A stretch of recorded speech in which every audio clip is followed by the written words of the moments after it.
Mis amados hermanos, sean bienvenidos cada uno de ustedes a la casa del Señor.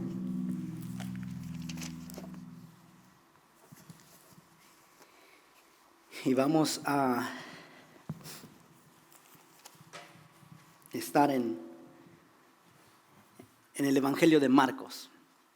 Vamos a darle lectura y así puede tomar su asiento para que esté más cómodo, ¿verdad? Y pueda así saborear de la palabra del Señor, ¿no?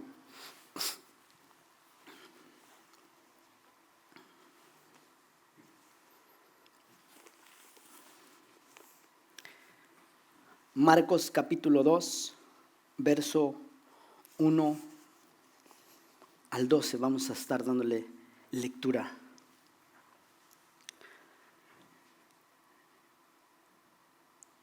Verso 1, capítulo 2, verso 1.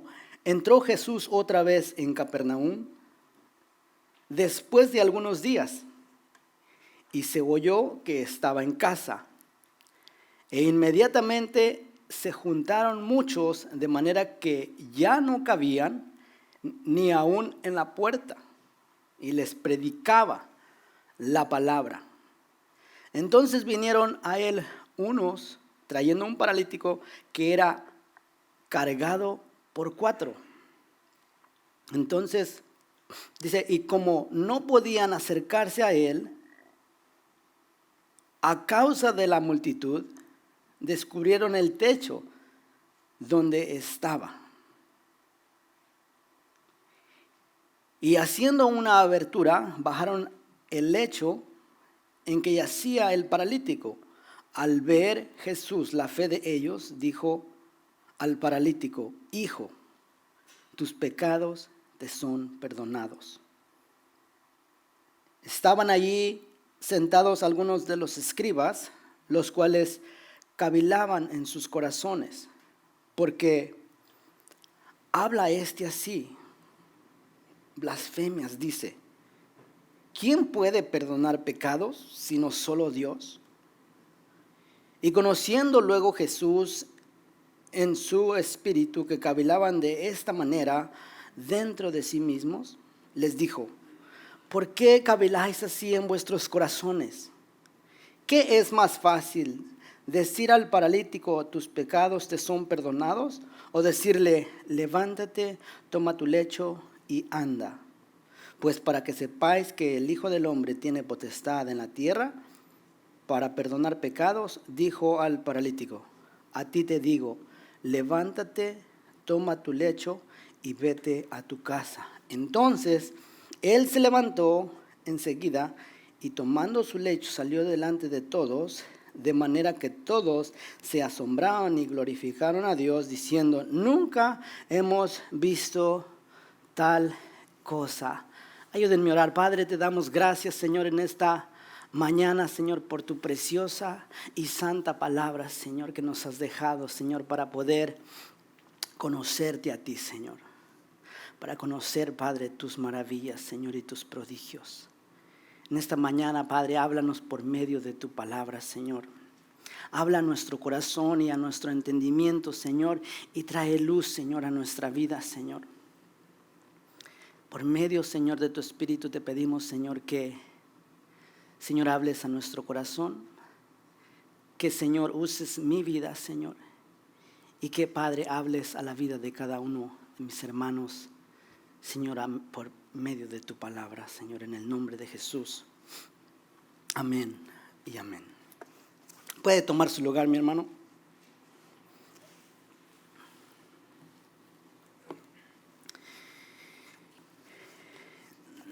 En contexto, mis amados hermanos, lo que está sucediendo aquí, ya tenemos unos cuantos servicios, unos cuantos domingos, ¿verdad? Que el pastor ha estado enseñando acerca del Evangelio de Marcos. Y nosotros miramos desde el capítulo 1, del verso 21 en adelante, que el Señor empieza a sorprender a la audiencia. Primeramente, les sorprende, ¿verdad?, que enseña como quien tiene autoridad, no como los escribas. Y se maravillan y dicen: wow.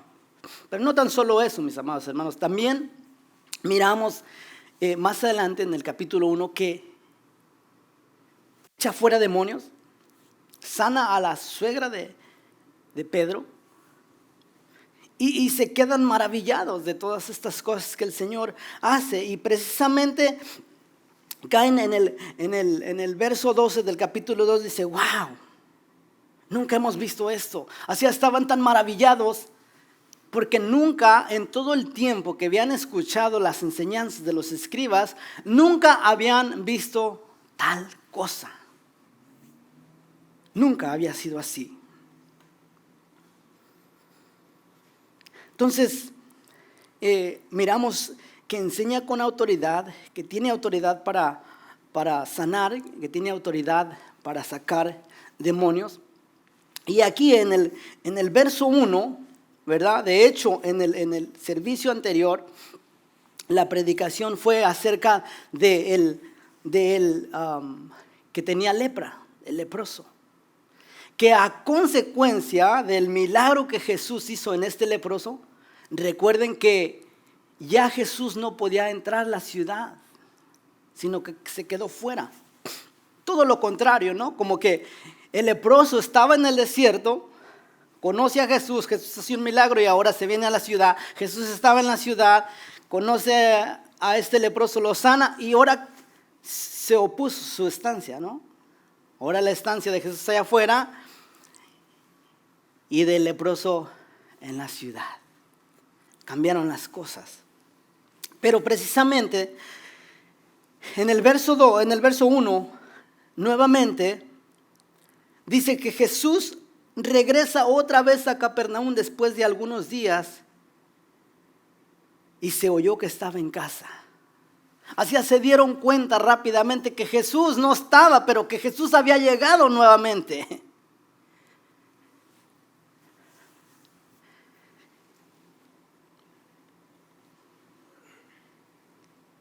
Se acercaron. Por causa de estas situaciones, la noticia corría rápidamente y buscaban al Señor, buscaban a Jesús.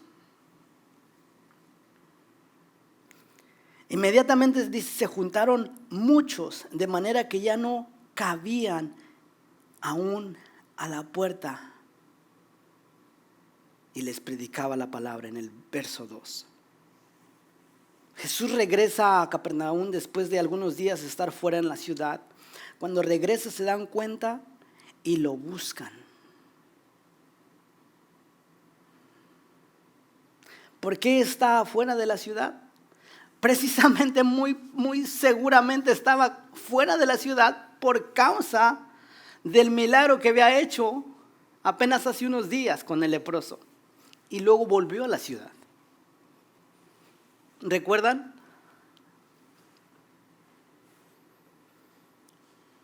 Entonces vienen a la casa, no sabemos cuál casa, pero sabemos que había venido a la casa de Pedro. Muy posiblemente sea la casa de Pedro donde volvió a venir el Señor. O la casa de Andrés. O la casa de Juan o de Jacobo. Porque eran sus discípulos hasta entonces, ¿verdad? Sus 4 discípulos. Muy seguramente era casa de ellos, porque tenía amistad, tenía una relación, tenía una confianza. Y muy seguramente dijo, Señor, voy a echarme una vuelta ya con mi amigo, con Pedro, con Andrés. Y siempre que esto sucedía, se amontonaba la gente. Se amontonaba la gente porque quería algo de Jesús. Y veamos Mateo 8:18.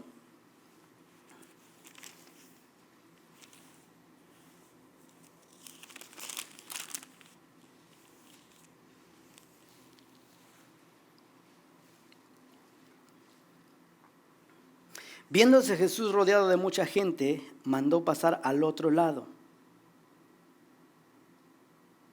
Y vino un escriba y le dijo, Maestro, te seguiré a donde quiera que vayas. Jesús le dijo, las zorras tienen guaridas, y las aves del cielo nidos, mas el Hijo del Hombre no tiene dónde recostar su cabeza.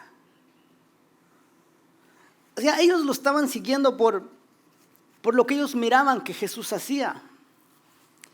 Pero ellos no lo estaban únicamente queriendo seguir por quien Él era. Y hace unos días, ¿verdad? Hace un par de días estaba yo platicando con un joven y le decía, ¿sabes? Nuestra intención debe ser buscar al Señor por quien Él es y no por lo que Él nos puede dar o por lo que Él puede hacer. Porque Él lo puede hacer todo, ¿cierto? Él lo puede hacer todo. Pero se amontonaban, querían algo de Él. Entonces les dice, ¿sabes? Pues, todos tienen donde quedarse, pero yo no tengo donde recostar la cabeza. Yo no tengo ningún lugar.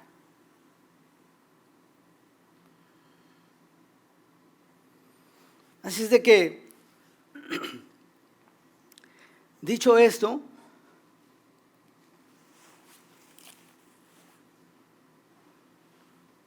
¿qué es lo que pasaba? Se juntaban muchos a su alrededor, en el verso 2. Muchos se juntaron y no cabían, y Jesús les exponía la palabra. Les exponía la palabra. La palabra es como un espejo que refleja nuestra vida, realmente quién somos. Y era lo que pasaba, era por eso que se molestaban, porque Él exponía la palabra y la palabra es precisamente ese espejo que va a reflejar tus defectos y te va a hacer ver tus defectos y te va a hacer ver tus pecados.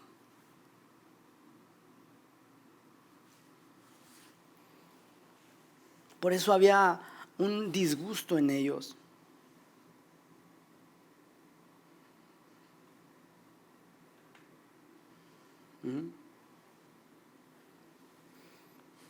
Ahora, en este texto, Marcos no nos dice exactamente de qué estaba enseñando, pero muy seguramente estaban siendo incomodados, como suele muchas veces suceder. A veces cuando nosotros somos expuestos a la palabra de Dios, hay incomodidad, porque la palabra de Dios es santa, es pura. Y como nosotros tenemos una idea de lo que queremos, entonces no encaja la palabra con nuestro comportamiento, con nuestro estilo de vida. Y es donde tenemos problemas con la palabra de Dios. Y ahorita vamos a ver cuál es el problema. Vamos a ver cuál es el problema más adelantito. Nosotros sabemos, ¿verdad? Porque hemos ido estudiando esta historia, que Jesús hablaba del reino de Dios. El tiempo se ha acercado, el reino de Dios se ha acercado. Y precisamente Él hablaba de eso porque quería enfatizar a los discípulos que se llegó el tiempo que se había inaugurado el reino de Dios en ese tiempo. En ese tiempo, mis hermanos, se inauguró el reino de Dios aquí en la tierra. Y es establecido en nuestros corazones, en cada uno de los que hemos creído en Él y depositado en Él toda nuestra confianza. Y precisamente podemos dar una imaginación al pasado y pensar que les estaba predicando acerca del reino de Dios, acerca de lo que era verdadero. ¿Por qué? Porque la gente quedaba asombrada, ellos nunca habían escuchado cosas así. Entonces Él les enseñaba de una manera diferente. La gente quedaba asombrada por su enseñanza. Veamos en Mateo 5:21, y aquí vamos a ir ya entrando Ahí vamos a ir identificando cuál es el problema que nosotros tenemos cuando somos puestos al espejo, en otras palabras. Mateo 5, 21 y 22.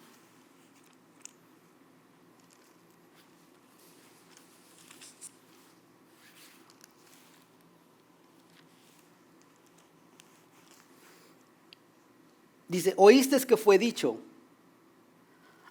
a los antiguos, no matarás, y cualquiera que matare será culpable de juicio. Pero yo os digo, y esta era la manera con que enseñaba Jesús, pero yo os digo, hacía antes en la ley, decía, no hagas el acto de matar a alguien. Pero miremos, dice, pero yo os digo que cualquiera que se enoje contra su hermano será culpable de juicio. Y cualquiera que diga necio a su hermano será culpable ante el concilio. Y cualquiera que le diga fatuos quedará expuesto al infierno de fuego. Nosotros podemos ir mirando que en la ley teníamos ciertas cosas que nos libraban de. Por ejemplo, dice, oíste que fue dicho a los antiguos, no matarás. Bueno, no cometamos el acto de muerte y no seremos juzgados. Pero ahora dice, ya el hecho de que uno esté enojado contra su hermano es culpable de juicio. Y es donde nosotros a veces como que no queremos nosotros, ¿cómo se dice? Asimilar, ¿no? ¿Por qué? Porque es la luz, es el espejo. Es la palabra como el martillo que despedaza la roca. Y no nos gusta. No nos gusta, ¿por qué? Porque ahora es más responsabilidad, porque ahora yo tengo que estar con mi hermano bien, tengo que estar correcto, tengo que estar en paz. Ahora no tengo que estar peleado, ahora no tengo que estar disgusto, ¿verdad? Y él les enseñaba de esta manera. Entonces le decían, no matarás, pero ahora yo también te digo que no estés en pleito con tu hermano, que no estemos en disgusto con ellos. Ahora miramos que es más seria la cosa, ¿cierto? Es más serio ahora, ¿no? Ahora ya no tenemos que matarlo literalmente, sino con ese hecho de estar enojado, de decirle algo, ya somos culpables de juicio.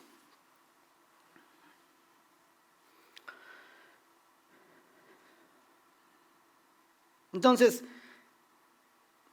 Él nos culpará de juicio si nosotros somos expuestos a la palabra y no tenemos un arrepentimiento.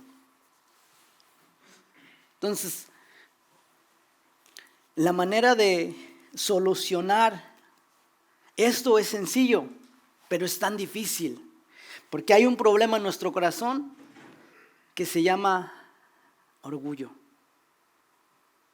Y ese es bien terrible, porque ese puede más que el Señor, en ciertas palabras, porque nuestro orgullo no permite que el Señor obre en nuestro corazón. Entonces está teniendo más poder el orgullo en nuestro corazón que el yo venir delante del Señor y humillarme, porque eso me trae una bendición. El yo humillarme me trae una bendición. ¿Cuál es esa bendición? Que seré exaltado. ¿Verdad? Entonces, no sin desconectarnos del contexto. ¿Por qué? Porque los escribas precisamente querían ser exaltados. ¿verdad? Pero no querían venir en humillación, en humildad al Señor. No sé si se recuerde aquella historia donde viene el publicano, donde viene, sí, al publicano y vienen y hacen oración, ¿verdad? Y él viene y se humilla delante de Dios. Y el otro dice, Señor, yo te doy gracias porque no soy como él. O sea, él no quería humillarse, pero sí quería ser exaltado. Y el otro, por consecuencia de que estaba humillándose delante de Dios, estaba siendo exaltado. Si vemos cómo es que Dios obra, es precioso. Entonces, con tan solo decirle a un hermano que es fatuo, y la palabra fatua no investigué tan a fondo, pero en palabras sencillas es una persona vanidosa, así de sencillo. Vanidosa y ridícula. Y yo recuerdo que mis hermanas a veces, bueno, cuando estaba en casa, tenía muchos años que yo vine para acá, algunos 25, 26 años que ya no, pero cuando estábamos más pequeños que todavía estábamos viviendo en casa, una de mis hermanas le decía a la otra, no seas ridícula. Y en otras palabras le estaba diciendo, no seas fatua. Obviamente ellos no conocen de la palabra de Dios aún. Estamos orando que el Señor tenga misericordia. De hecho, les pido apoyo en oración, que el Señor tenga misericordia de mi familia. Pero esta es una persona vil, una persona vanidosa, una persona ridícula. Eso es lo que, si aún le dices esto a tu hermano, dice, serás culpable de juicio. ¿Por qué?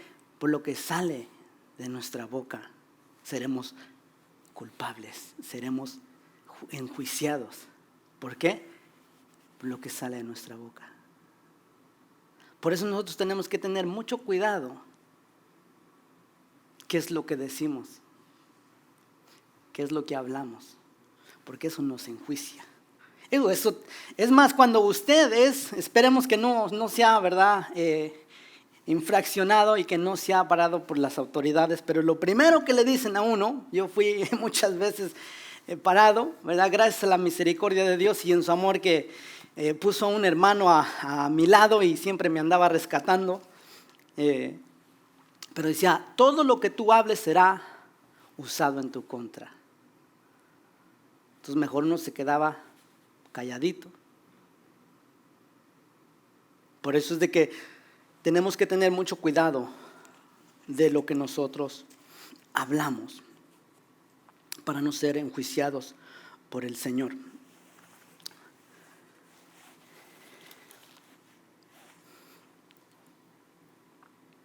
Verso 3 de Marcos 2. Dice, los amigos traen al paralítico a Jesús, no era nadie, no era un día de reposo, sino los escribas, ¿verdad?, fueran ejecutados la ley, porque no era permitido hacer nada en ese día. Y lo fueran juzgado y lo fueran acabado y lo fueran quizás encarcelado. Yo no sé qué tanto fueran hecho, pero fueran ejecutado la ley, porque es para lo que ellos estaban muy al alba, no para otras cosas, nada más para eso. Estaban para aplicar la ley, ¿verdad? Entonces, pero algo que me capta mucho mi atención es de que en el verso 4 dice, entonces desde el 3 vinieron a él unos trayendo un paralítico que era cargado por 4. Eran 4 amigos. Dice, como no podían acercarse a él a causa de la multitud, descubrieron el techo de donde estaba. Haciendo una abertura, bajaron el lecho en que yacía el paralítico. Y yo no sé si puede usted imaginar, o sea, hoy este techo es muy difícil de nosotros poder descubrirlo fácilmente. Nos tardaría fácil 1 hora para abrir un hueco, más o menos para bajar una camilla, así como estaba acá. Aparte no cabría porque tendremos aquí, bueno, la estructura que tenemos aquí es muy chiquita y necesitaríamos una estructura alrededor de 4 pies, mínimo 3 pies de ancha. Aquí tenemos como 2 pies centros. Pero en la inteligencia de estos 4 hombres, traen a su amigo delante de Jesús, ¿verdad? Y tuvieron una gran ingeniosa idea de que como estaba muy atascado de gente, no podían entrar. Estaba sellado, era un muro. Y luego con la camilla, y luego 4, bueno, necesitaríamos un espacio alrededor de 6 pies más o menos para tener una buena área de pasar. Entonces, tuvieron que ingeniársela estos hombres, ¿verdad? Para traer a este amigo, porque eran amigos. Él tenía 4 amigos y los 4 amigos tenían un amigo paralítico. Y tenían esta amistad. Entonces dice que se lo trajeron y no había manera de cómo llegar a Jesús y que descubrieron el techo. O sea, yo me imagino, por ejemplo, yo no sé, ¿verdad? ¿Qué haría, verdad? Es algo que ni siquiera me había puesto a pensar, pero sí me he puesto a pensar, ¿qué haría el pastor, por ejemplo, si de repente está cerrada la puerta y la única manera de llegar acá es por arriba del roof? Yo estoy casi seguro que le hablaría a las autoridades. Bueno, pues ¿qué andan haciendo? ¿Están asaltando aquí o qué? O quieren hacer un atentado terrorista, ¿no? Tantas cosas que hoy se pueden. Pero lo interesante en el verso 5 dice esto: al ver Jesús la fe de ellos, dijo al paralítico: hijo, tus pecados te son perdonados. Entonces aquí miramos algo que puede ser visible,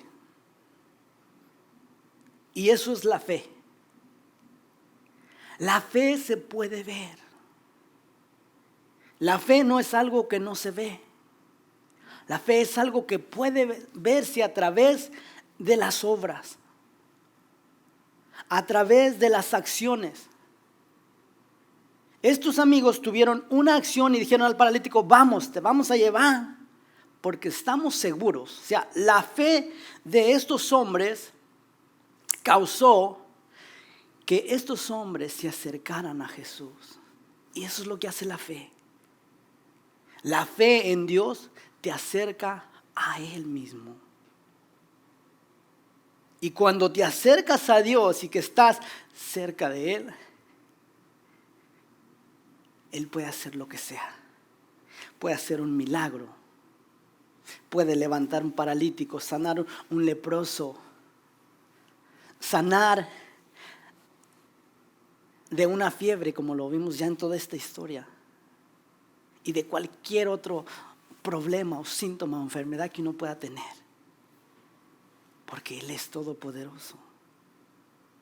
Entonces vemos que la fe sí es visible. Y el apóstol Santiago nos dice que la fe sin obras es muerta. Entonces, la fe es visible a través de las obras. Y nosotros no podemos decir yo creo en el Señor si no tengo obras.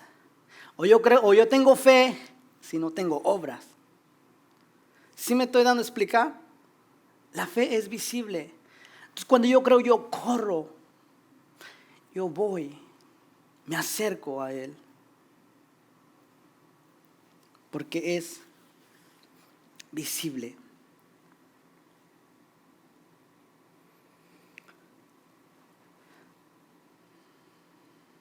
Entonces, esto que Jesús puede ver en nosotros es la fe que Él mismo puso en nosotros, porque dice su palabra que Él ha puesto en nosotros una medida de fe. Entonces los escribas no entendían. Los escribas no entendían acerca de lo que estaba aconteciendo, aunque acertaban, porque decían, ¿puede perdonar pecados? Pues sí, pues Él es Dios. Pero ellos no creían. Entonces, imagínense todo esto que estaba aconteciendo en esta escena, porque todo esto es más enfocado en este milagro que hace el Señor.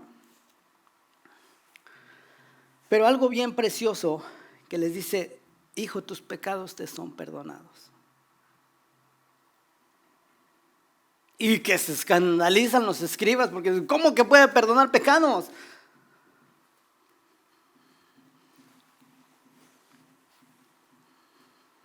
Ellos sabían que solo Dios podía perdonar pecados.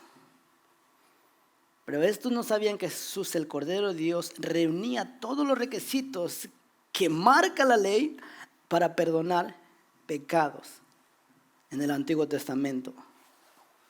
Entonces, había requisitos para hacer un sacrificio, ¿verdad? Y vamos a ver, por ejemplo, en Juan, en el Evangelio de San Juan 2:19, vamos allá rápidamente.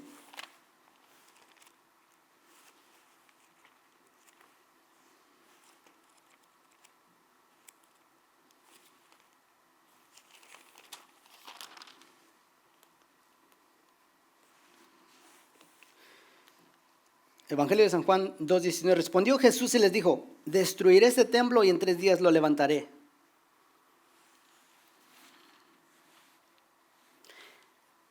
Hebreos 4:14.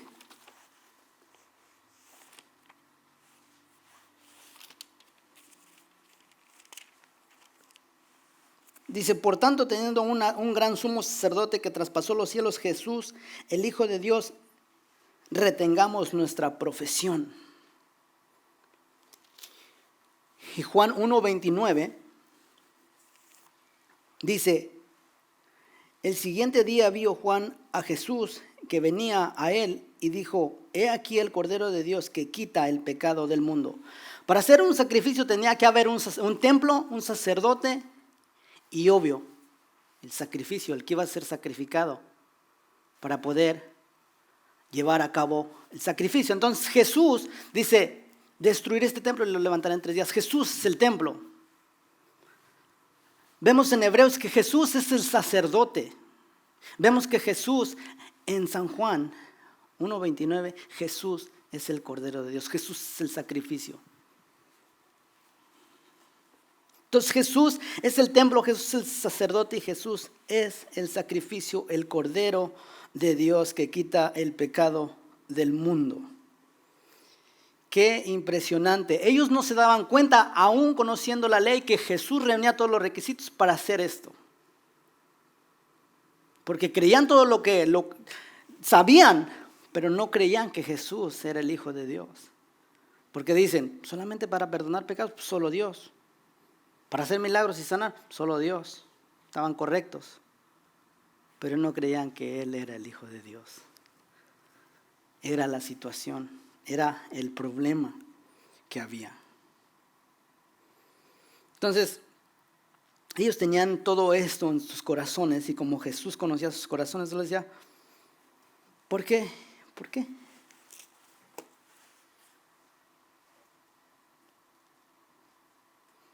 Jesús, el Cordero de Dios.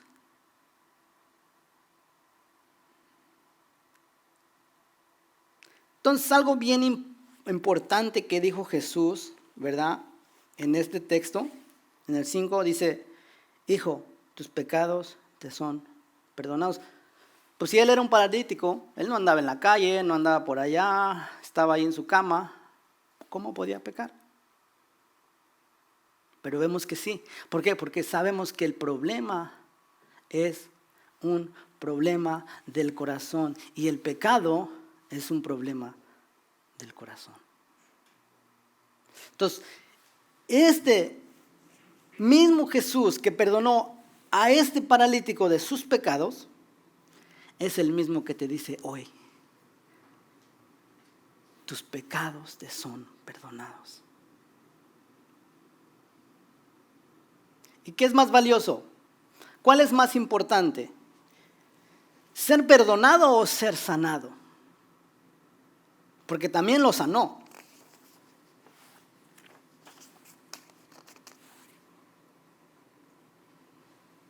Entonces estaban ahí sentados algunos de los escribas, los cuales cavilaban en sus corazones. Dice, ¿por qué habla este así? Y decían, es blasfemia. O sea, son herejías. Decían, esto no es. Entonces, vemos que el problema era que no le reconocían.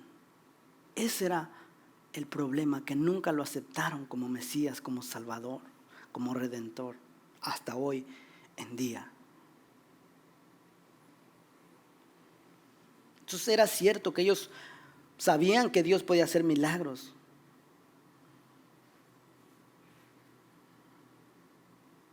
Pero Jesús le estaba dando todas las claves, estaba dando todas las pistas para que le reconocieran y vinieran a Él. Y no lo hicieron. Y es lo mismo que el Señor hoy nos dice, venir a mí, venir en pos de mí. Es lo que nos viene diciendo desde el capítulo 1. Y yo puedo perdonar tus pecados. Aunque fueran tan negros y oscuros, yo los puedo limpiar. Él puede dejarnos limpios. Y recuerdo esta escena, esta era una ilustración en mi conversión hace muchos años, ¿verdad? Miraba yo en un vaso, obviamente era un acto, ¿no? Y en esa agua se echaba un papel y ese papel era disipado completamente. Y es lo que precisamente la sangre de Jesús vino a hacer, a disipar nuestro pecado, a borrarlo, a darnos una vida nueva, a darnos una redención. Entonces, sí nos sirven los milagros, pero nos sirve más el perdón de sus pecados, porque es lo más importante que necesitamos con urgencia. Ser perdonados de nuestro pecado, que es el que ha ofendido y ha agredido a nuestro Dios. Lo hemos ofendido a Él, hemos transgredido su ley.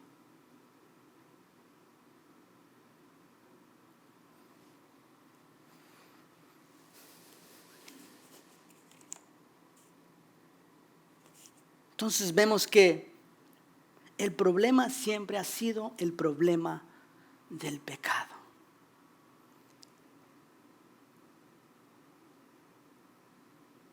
¿Vemos? Que el problema es el pecado.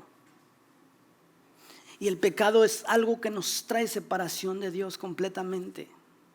Y no hay esperanza.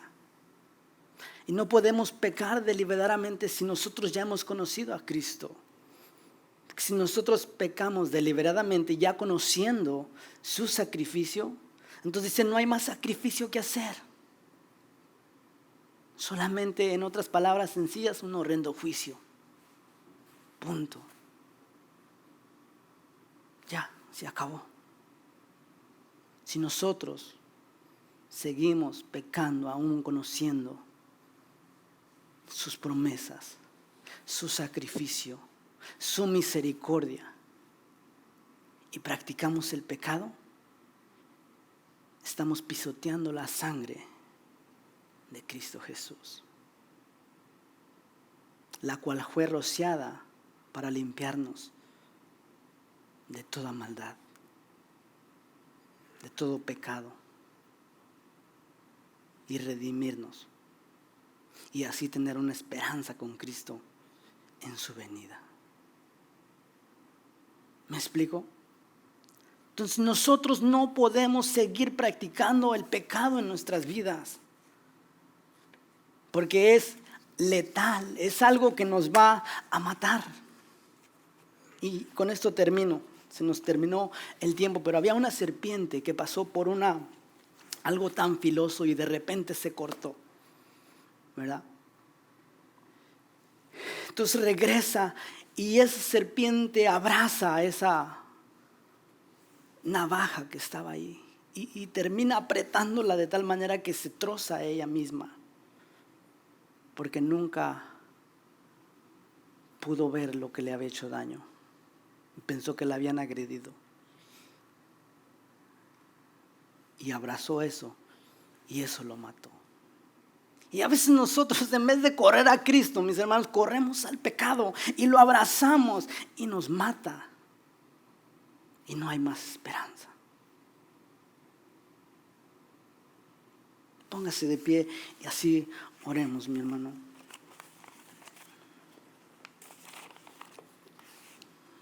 Padre, te damos gracias, Señor, en esta mañana, Señor, por tu palabra, Señor, y por tu misericordia, Señor, que tienes para con cada uno de nosotros, Señor. Y Padre, gracias, Padre, por perdonar nuestros pecados, Señor, y rociar, Señor, tu sangre, Señor, para limpiarnos, Padre. Señor, te pedimos que nos ayudes a vivir en santidad, Señor. Que nos ayudes a vivir una vida digna, Señor, fuera del pecado, libre del pecado, Señor. Una vida en santidad, Señor, solamente para tu gloria, Padre, porque, Señor, tú eres nuestra esperanza, Señor. Señor, ten misericordia de nosotros, Padre. Padre, tu palabra dice, Señor, que sin santidad nadie verá al Señor. Padre, sin santidad no podremos, señores, no tenemos ni siquiera el derecho, Señor, de decir, seremos glorificados. Sin santidad, Padre, no hay una esperanza. Por eso te pedimos, Padre, que tengas, Señor, misericordia y nos ayudes a vivir en santidad, Señor, para tu gloria, Padre. Te damos gracias, Padre, porque reconocemos que no somos dignos, Padre.